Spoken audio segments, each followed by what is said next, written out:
AV news కి స్వాగతం. ముందుగా ముఖ్యాంశాలు. కరీంనగర్ లో హరఘర్ తిరంగా యాత్రను ప్రారంభించిన కేంద్ర మంత్రి బండి సంజయ్ మహనీయుల త్యాగాలను గుర్తు చేసుకునేందుకు కార్యక్రమాన్ని నిర్వహిస్తున్నట్లుగా వెల్లడి.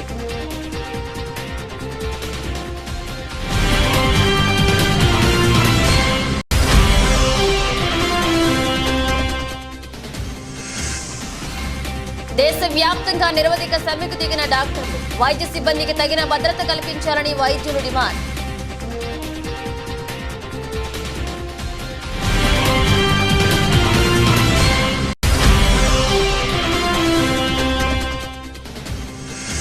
రాష్ట్రంలో పాలన అస్తవ్యస్తమైందంటూ BRS MLA KP Vivekanand Goud fire.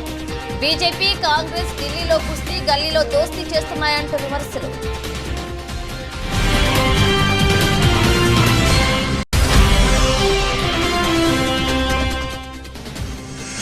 హిందువుల మొదటి పండుగ వినాయక చవితి అత్యంత ఘనంగా జరుపుకోవాలి. మండపాలకు అనుమతి ఒకే చోట ఇచ్చేలా చర్యలు తీసుకోవాలని శ్రీ సాయి దత్త నాగానంద సరస్వతి స్వామీజీ విజ్ఞప్తి.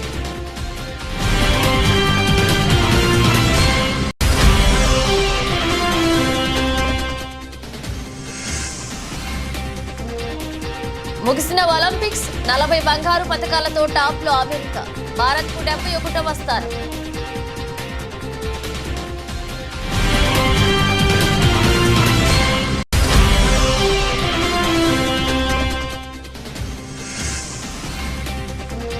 భారీ నష్టాలతో మొదలైన స్టాక్ మార్కెట్.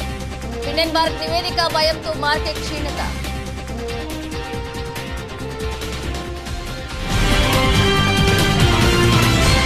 కాంగ్రెస్ నేత రాహుల్ గాంధీ చైనా ఆలోచనలను అమలు చేసే వ్యక్తి అని కేంద్ర హోంశాఖ సహాయ మంత్రి బండి సంజయ్ కుమార్ అన్నారు. చైనా ఆదేశాలతోనే బంగ్లాదేశ్ ఘటనపై రాహుల్ గాంధీ నోరు విప్పడం లేదని విమర్శించారు. భారతీయ యువ మోర్చా ఆధ్వర్యంలో కరీంనగర్ జిల్లా కేంద్రంలోని హరఘర్ తిరంగా యాత్రను ప్రారంభించారు. ఈ కార్యక్రమంలో మంత్రి బండి సంజయ్ తెలంగాణ చౌక్ నుంచి టవర్ సర్కిల్ వరకు నడిచారు. అనంతరం మాట్లాడుతూ స్వాతంత్ర ఫలాలు అందరికీ అందాలనే లక్ష్యంతో పాటు మహనీయుల త్యాగాలను గుర్తు చేసుకునేందుకు హరఘర్ తిరంగా కార్యక్రమాన్ని నిర్వహిస్తున్నట్లుగా తెలిపారు. దేశవ్యాప్తంగా మన ప్రియతమ నేత నరేంద్ర మోడీ గారి యొక్క పిలుపు మేరకు దేశవ్యాప్తంగా భారతీయ జనతా యువ మోర్చా ఆధ్వర్యంలో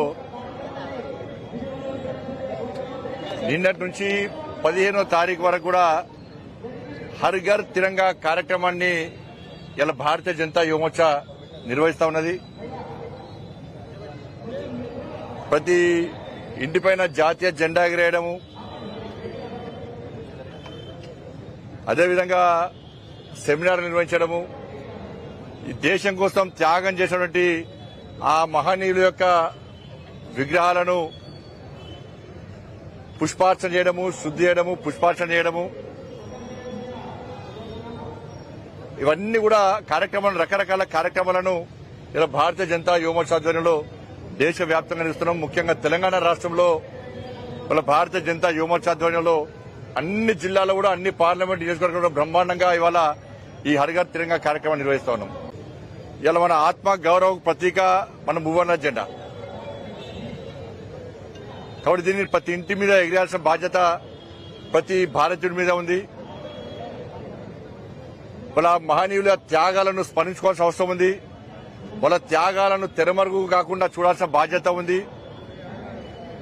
ఇన్ని సంవత్సరాలు ఈ దేశాన్ని పాలించినటువంటి కాంగ్రెస్ పార్టీ, బాబాసాహెబ్ అంబేద్కర్ గారు ఒక గొప్ప మనసుతో, ఒక గొప్ప ఆలోచనతో మహోన్నతంగా ఒక గొప్ప రాజ్యాంగాన్ని అందించినటువంటి మహనీయుడు బాబాసాహెబ్ అంబేద్కర్ గారు. కానీ కాంగ్రెస్ పార్టీ ఈ దేశ స్వాతంత్ర్యాన్ని కేవలం నెహ్రూ కుటుంబానికి మాత్రమే లాభం జరిగే విధంగా నెహ్రూ కుటుంబ భజన చేయడమే లక్ష్యంగా కాంగ్రెస్ పార్టీ ఇన్ని రోజులు ఈ దేశంలో వివరించింది. చరిత్రను తెరమరుగు చేసే ప్రయత్నం కాంగ్రెస్ పార్టీ చేసింది. అందుకే భారతీయ జనతా పార్టీ ఎట్టి పరిస్థితుల్లో చరిత్రను తెరమరుగు చేసే ప్రసక్తి లేదు. మహనీయుల చరిత్రను రాబోయే తరాలకు తరతరాలు ఉండాలని చెప్పి ఒక ఆలోచనతో ఇవాళ ఈ కార్యక్రమాన్ని తీసుకోవడం జరిగింది. మరి ఈ పరిస్థితుల్లో మహనీయుల త్యాగాల గురించి సెమినార్ నిర్వహించడం, మహనీయుల త్యాగాలను సమాజం చూపెట్టే ప్రయత్నం చేస్తా ఉన్నాం మేము. రాష్ట్రంలో ఎన్డీఏ ప్రభుత్వం అధికారంలోకి వచ్చినప్పటి నుండి వైసీపీ అధినేత జగన్మోహన్ రెడ్డి తన ఓటమికి తట్టుకోలేక కూటమి ప్రభుత్వంపై నిత్యం తప్పుడు ప్రచారాలు చేస్తున్నారని తెలుగుదేశం పార్టీ రాష్ట్ర అధికార ప్రతినిధి వెంకటీల సురేంద్ర కుమార్ అన్నారు. ఈ విషయమై ఆయన మీడియా సమావేశాన్ని నిర్వహించారు. అనంతరం ఆయన మాట్లాడుతూ విజయవాడలో రాష్ట్ర ప్రభుత్వం గౌరవ డాక్టర్ అంబేద్కర్ విగ్రహంపై రాష్ట్ర ప్రభుత్వం దాడి చేయించిందని, జగన్ పేరు తొలగించిందని, విగ్రహాన్ని కూల్చివేసే ప్రయత్నం చేసిందని తప్పుడు ప్రచారాలకు దిగారని పేర్కొన్నారు. దీన్ని తీవ్రంగా ఖండిస్తున్నట్లుగా తెలిపారు. ఎన్డీఏ కూటమి ప్రభుత్వం అధికారంలోకి వచ్చినప్పటి నుంచి కూడా వైకాపా అధినేత జగన్మోహన్ రెడ్డి తన పరాజయాన్ని పరాభవాన్ని తట్టుకోలేకుండా కూటమి ప్రభుత్వం పైన విష ప్రచారాలకు ఒడిగడుతున్నాడు.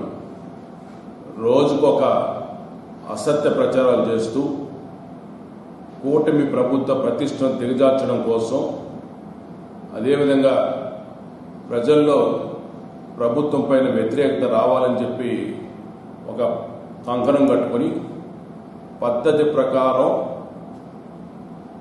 అసత్య ప్రచారాలు, కల్పిత ప్రచారాలు చేస్తూ ప్రజల్లో గందరగోళం సృష్టించడానికి ప్రయత్నం చేస్తున్నాడు. అందులో భాగంగా మొన్న విజయవాడలో గౌరవ అంబేద్కర్ గారి విగ్రహం వద్ద అంబేద్కర్ గారి పేరు కంటే పెద్ద అక్షరాలతో జగన్మోహన్ రెడ్డి పేరు పెట్టుకుని ఉంటే దాన్ని చూసిన కొంతమంది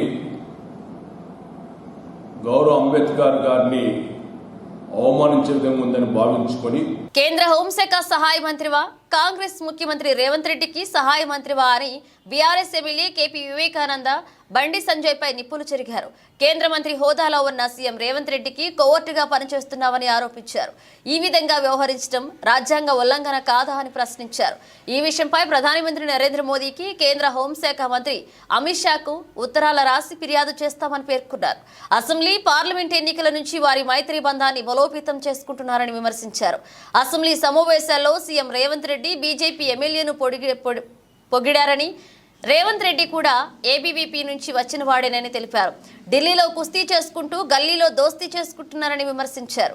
కేంద్ర సహాయ మంత్రి హోదాలో ఉన్న బండి సంజయ్ కేటీఆర్ ను సీఎం రేవంత్ రెడ్డి అరెస్ట్ చేయాలి అనడంపై మండిపడ్డారు. కేటీఆర్ ను ఎందుకు అరెస్ట్ చేయాలి? హైదరాబాద్ ను అభివృద్ధి చేసినందుక, లక్షల కోట్ల పెట్టుబడులు రాష్ట్రానికి తీసుకువచ్చినందుక, 25 లక్షల ఉద్యోగాలను అందించినందుక అని ప్రశ్నల వర్షం కురిపించారు. హోమ్ డిపార్ట్మెంట్ సంబంధించినటువంటి మరి సహాయ మంత్రికి ఉన్న బండి సంజయ్ గారు కేటీఆర్ గారిని అరెస్ట్ చేయాలండి. ఎందుకు అరెస్ట్ చేయాలయా? 8-9 సంవత్సరాల నుంచి 10 సంవత్సరాలుగా తెలంగాణ రాష్ట్రాన్ని అభివృద్ధి చేసేందుక, హైదరాబాద్ నగరాన్ని మరి అన్ని రకాలుగా అభివృద్ధి చెంది అన్ని కోణాలు అభివృద్ధి చేసి మరి లక్షల కోట్ల రూపాయల పెట్టుబడులు తెచ్చి అనేక సంస్థలను తీసుకొచ్చి 25 లక్షల ఉద్యోగాలని మేము ఇక్కడ అందించినటువంటి ఘనత మాకున్నది. అందుకు అరెస్ట్ చేయాలనా? అక్కస్సు కక్కుతా ఉన్నారు. బురదలే ప్రయత్నం, చిల్లర రాజకీయం. ఇంత చిల్లర రాజకీయం హోదాలో అంటే ఈ తగదు. ఇంకా ఆయన పెద్ద పెద్ద మాటలు మాట్లాడుతాయి, శుద్ధపూస మాటలు మాట్లాడుతున్నారు, ప్రతివద్ద మాటలు మాట్లాడుతూ ఉన్నాడు. ఇట్లాంటి మాటలు మాట్లాడుతుంటే ఆయన దయాలు విధాలు ఉంటుంది ఆయన మాట్లాడితే. ఆయన ఏమి అంటే అరెస్ట్ చేస్తే మంచిదంటే, అరెస్ట్ చేయకపోతే పోరాటం చేస్తారంటే వారు హోమ్ డిపార్ట్మెంట్ హోమ్ సంబంధించినటువంటి సహాయ మంత్రిగా ఉండి ముఖ్యమంత్రి గారిని ఆదేశిస్తున్నారా, లేకపోతే అభ్యర్థిస్తున్నారా, లేకపోతే ఆశిస్తున్నారా? దీన్ని స్పష్టత ఇవ్వాల్సిన అవసరం ఉన్నది. తప్పకుండా వీటన్నిటిపైన మేము కేంద్రానికి ఉత్తరం రాస్తాం, డెఫినెట్గా అడుగుతాం, వివరణ అడుగుతాం. ఒక బాధ్యతగత హోదాలో ఉండి రాజ్యాంగం తుంకలు దుక్కుంటా వారి పరిమితిని దాటి మాట్లాడుతూ ఉన్నారు. Is crossing his limit, cross his limits. ఇది తప్పకుండా సమాధానం చెప్పాల్సిన అవసరం ఉన్నది. కోల్కతాలోని ఆర్జీకర్ హాస్పిటల్లో ట్రైనీ వైద్యురాలిపై దారుణ అత్యాచారం, హత్యకు నిరసనగా దేశవ్యాప్తంగా పలు ఆసుపత్రుల వైద్యులు నిరవధిక సమ్మెను ప్రకటించారు. ఈ కేసు విచారణ పూర్తయ్యే వరకు ఎంపిక సేవలు నిలిపివేస్తున్నట్లుగా ఢిల్లీ, ముంబై, కోల్కతాతో పాటు అనేక ఇతర నగరాల్లో వైద్యులు ప్రకటన చేశారు. వైద్య సిబ్బందికి తగిన భద్రత కల్పించాలని నిరసనలకు దిగిన వైద్యులు డిమాండ్ చేస్తున్నారు. ట్రైనీ వైద్యురాలు హత్య జరిగిన కొన్ని రోజుల తర్వాత ఈ కీలక పరిణామం చోటు చేసుకుంది. కోల్కతాలోని ప్రభుత్వం ఆసుపత్రి అయిన ఆర్జీకర్ మెడికల్ కాలేజీలో డ్యూటీలో ఉన్న పోస్ట్ గ్రాడ్యుయేట్ ట్రైనీ వైద్యురాలిపై గత గురువారం రాత్రి అత్యాచారం జరిగింది. 32 ఏళ్ల వైద్యురాలిపై దుండగులు ఈ దురాఘాతానికి పాల్పడ్డారు. ఈ ఘటనపై కేసు నమోదు చేసిన పోలీసులు దర్యాప్తు జరుపుతున్నారు. నగర పోలీస్ కమిషనర్ వినీత్ గోయల్ 3 రోజుల వ్యవధిలో 2 సార్లు హత్య జరిగిన హాస్పిటల్ను సందర్శించారు. ఆదివారం కూడా వైద్యశాలను సందర్శించి ఆందోళన నిర్వహిస్తున్న జూనియర్ డాక్టర్ల ప్రతినిధులతో మాట్లాడారు.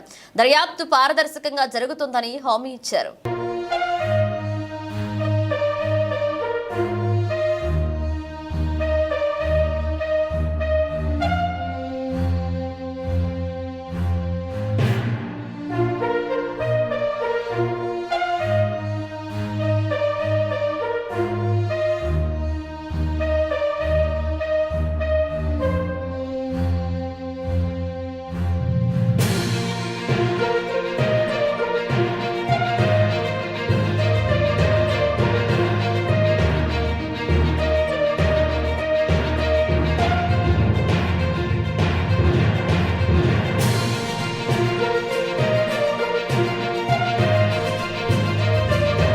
వరంగల్ జిల్లా కేంద్రంలో పనిచేస్తున్న యోగిరెడ్డి ఆర్థిక ఇబ్బందులతో కన్న కూతురుతో సహా ఆత్మహత్యకు పాల్పడిన సంఘటనపై సంతాపం తెలియజేస్తూ మహబూబాబాద్ జిల్లా TUWJ 143 యూనియన్ నేతలు సంతాప ర్యాలీ చేపట్టి జర్నలిస్ట్ యోగిరెడ్డికి నివాళులర్పించారు.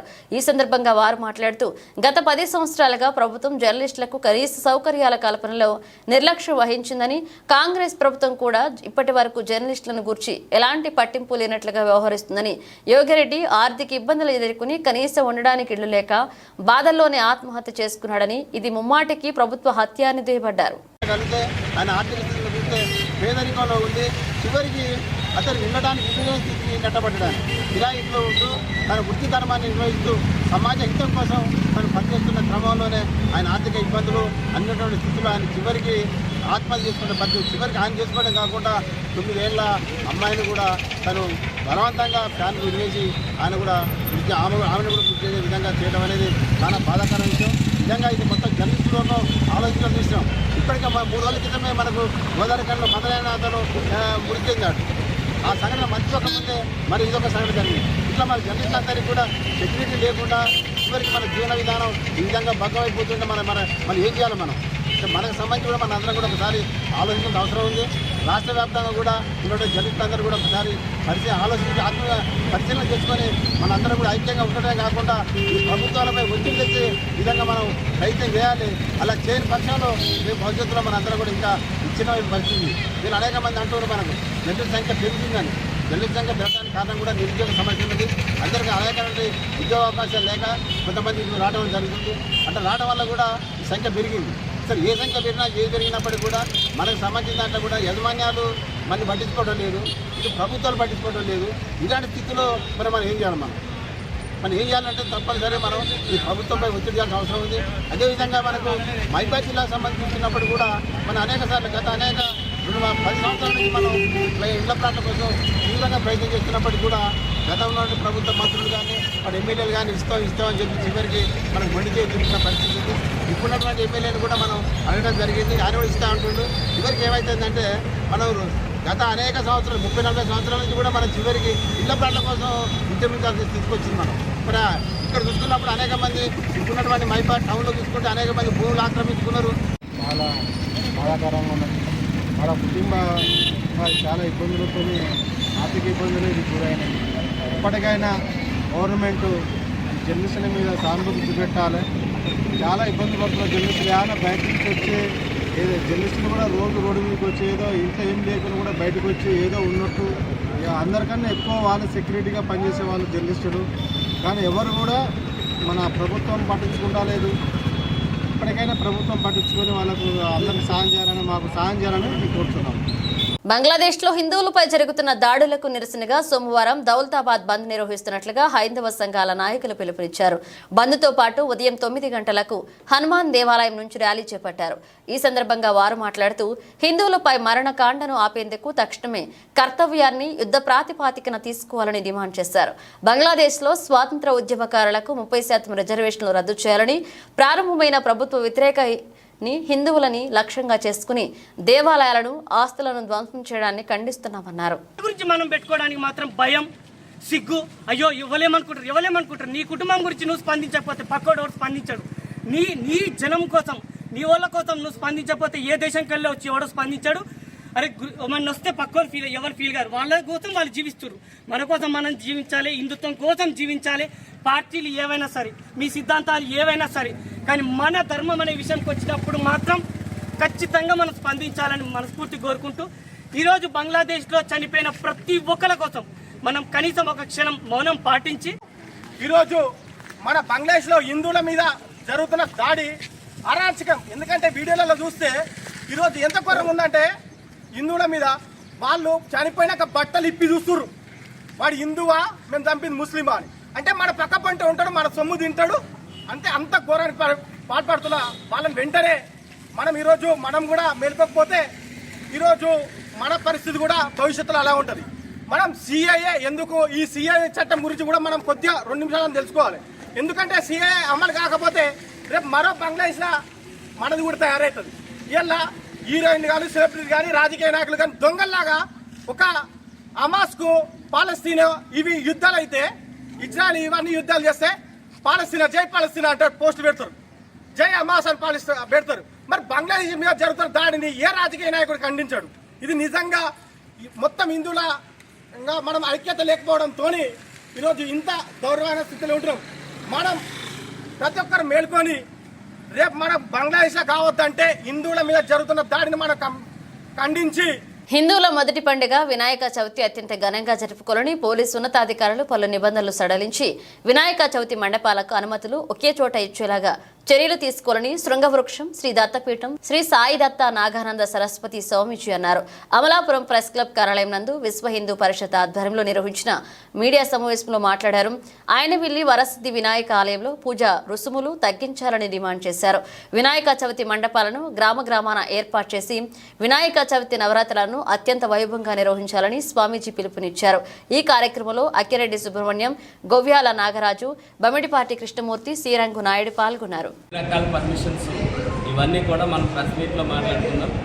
వినాయక చవితి పర్పస్ మనం పక్కకి వెళ్ళిపోకుండా మనం కామన్ సెన్స్ తోటి రూల్స్ అమెండ్ చేసుకుని మనం అనుకున్నది చాలా వరకు మండపాలు ఇప్పుడు పెట్టుకోవడానికే భయపడే పరిస్థితులలో హిందువులు వస్తున్నారు. తర్వాత ఇంకొక విషయం, ఈ కమిటీ మెంబర్లకి హిందువులకి మధ్యన డివిజన్ వచ్చేలాంటి రూల్స్, మైక్ సెట్లు తీసుకోవాలి పర్మిషన్ అంటే డిఎస్పీ దాకా వెళ్ళి పర్మిషన్ తెచ్చుకోవాలి. ఇలాంటి రూల్స్ని దయచేసి ప్రభుత్వం అమెండ్ చేయాలి.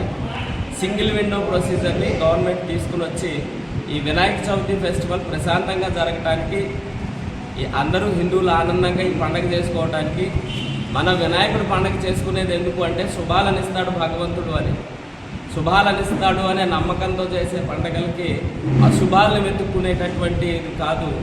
మహారాష్ట్ర, గుజరాత్ లాంటి రాష్ట్రాలలో అసలు ఎలాంటి రూల్స్, ఆంక్షలు ఏమీ లేవండి. మన రాష్ట్రం కూడా దీన్ని సానుకూలంగా స్పందించాలి. ఎలాంటి ఇబ్బందులు లేకుండా ఈ వినాయక చవితి పండుగ ప్రశాంతంగా జరగడానికి ప్రభుత్వం వారు అన్ని రకాలుగాను సహకరించాలి అని విశ్వ హిందూ పరిషత్ తరఫున కోరుకుంటున్నాం. భారత్ మాతాకి జై. దుబాయ్ నుంచి అక్రమంగా బంగారం తీసుకువస్తున్న ఓ ప్రయాణికుడిని కస్టమ్స్ అధికారులు పట్టుకున్నారు. శంషాబాద్ ఎయిర్పోర్ట్ లో ప్రయాణికులను తనిఖీ చేస్తుండగా ఈ స్మగ్లింగ్ బయటపడింది. బూట్లలో, బ్యాగ్లు రహస్యంగా దాచి తెచ్చిన బంగారాన్ని అధికారులు స్వాధీనం చేసుకున్నారు. ఈ బంగారం 1390 గ్రాములు ఉందని, బహిరంగ మార్కెట్లో దీని విలువ సుమారు 1 కోటి పైనే ఉంటుందని తెలిపారు. డిఆర్ఐ అధికారులు తెలిపిన వివరాల ప్రకారం ఆదివారం శంషాబాద్ ఎయిర్పోర్ట్ లో ల్యాండ్ అయిన ఎమిరేట్స్ విమానంలో ఓ ప్రయాణికుడు బంగారం అక్రమంగా తీసుకొచ్చారు. తనిఖీలలో బంగారం బయటపడడంతో అతడిని అదుపులోకి తీసుకున్నారు. అతని వద్ద నుంచి 1,06,999 రూపాయలు చేసే బంగారాన్ని స్వాధీనం చేసుకున్నారు. అక్రమంగా బంగారం తీసుకొచ్చిన ప్రయాణికుడిపై కేసు నమోదు చేసి దర్యాప్తు చేస్తున్నట్లుగా అధికారులు తెలిపారు.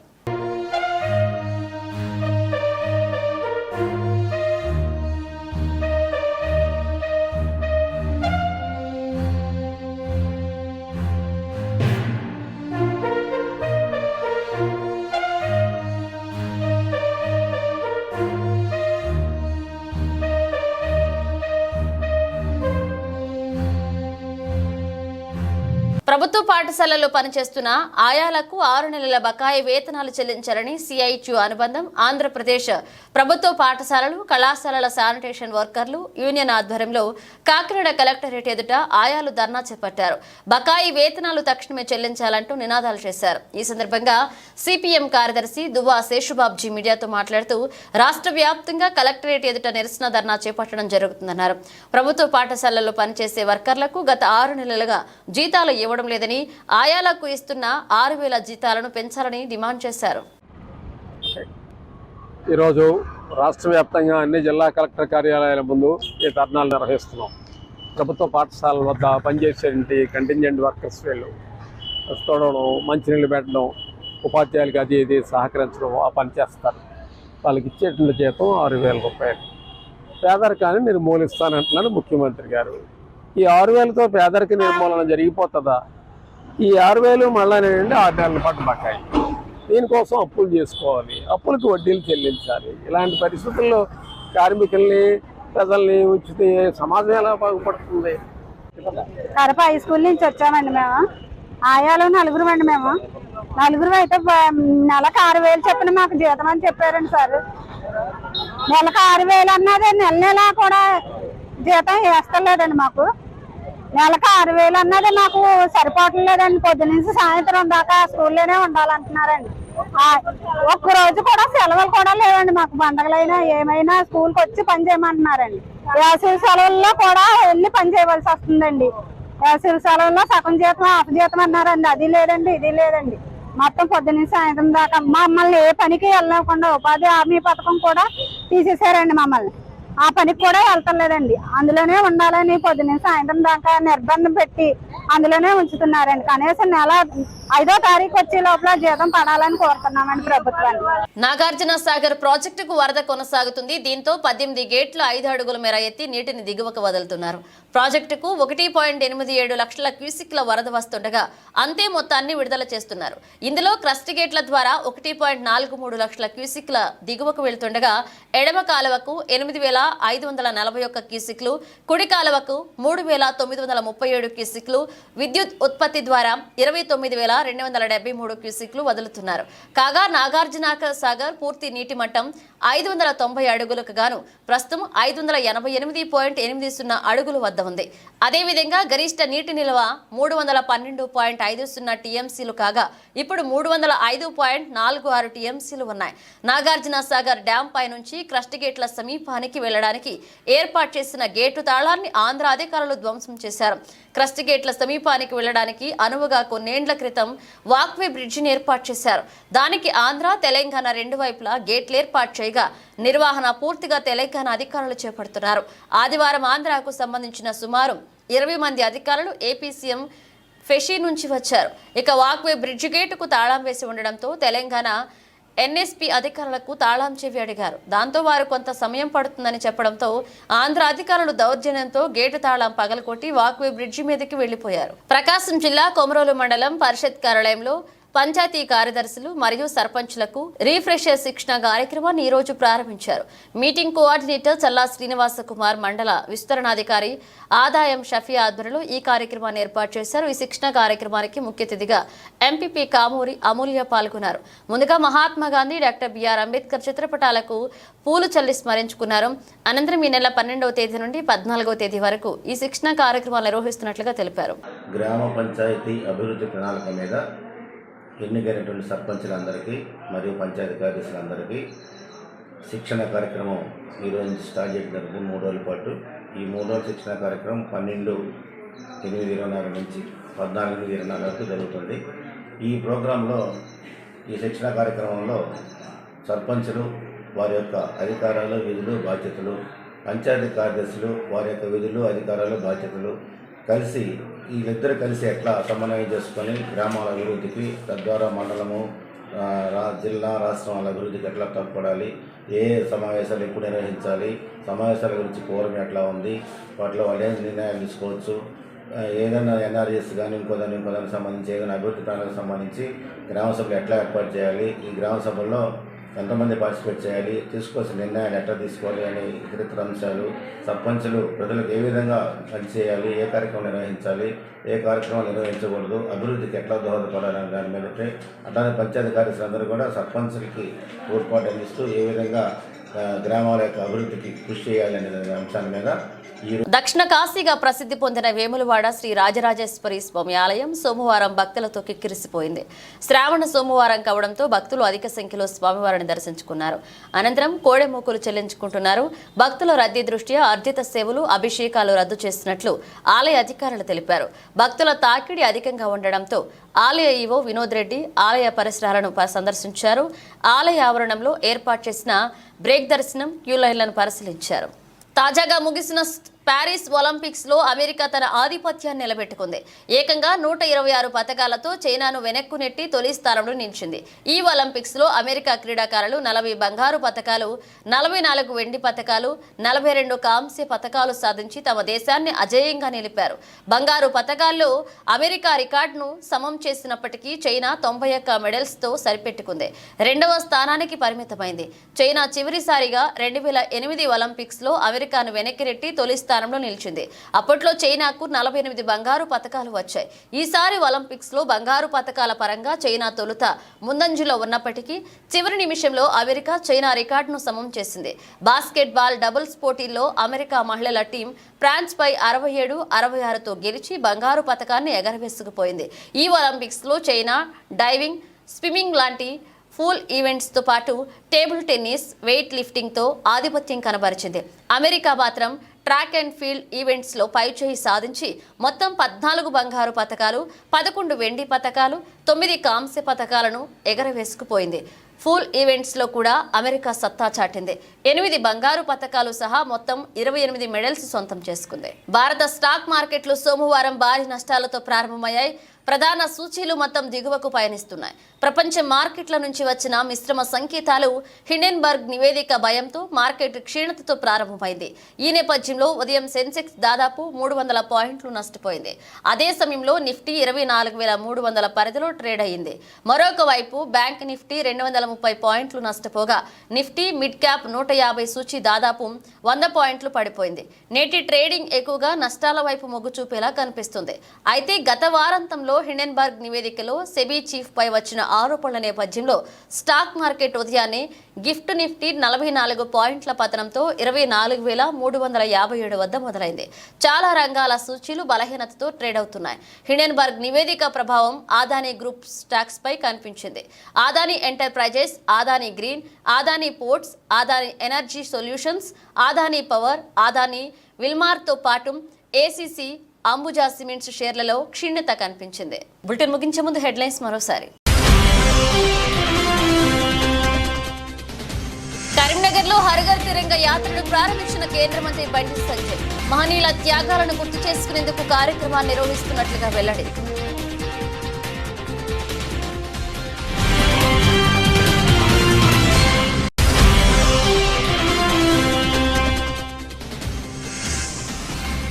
దేశవ్యాప్తంగా నిరవధిక సమ్మెకు దిగిన డాక్టర్లు. వైద్య సిబ్బందికి తగిన భద్రత కల్పించాలని వైద్యులు డిమాండ్.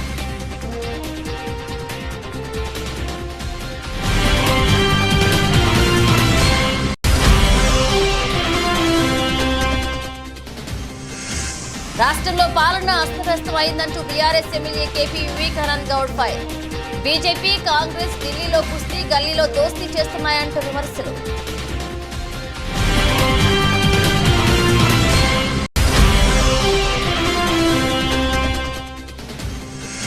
హిందువుల మొదటి పండుగ వినాయక చవితి అత్యంత ఘనంగా జరుపుకోవాలి.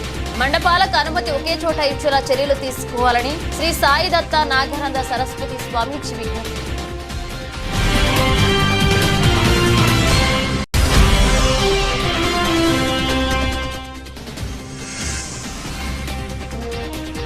ముగిసిన ఒలింపిక్స్ 40 బంగారు పతకాలతో టాప్ లో అమెరికా. భారత్ కు 71వ స్థానం.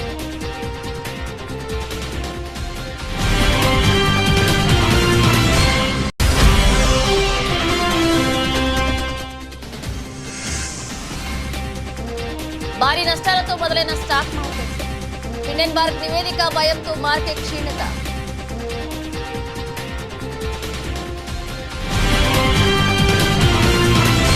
ఇవి బులెటిన్ అప్డేట్స్. మరిన్ని అప్డేట్స్తో మళ్ళీ కలుద్దాం.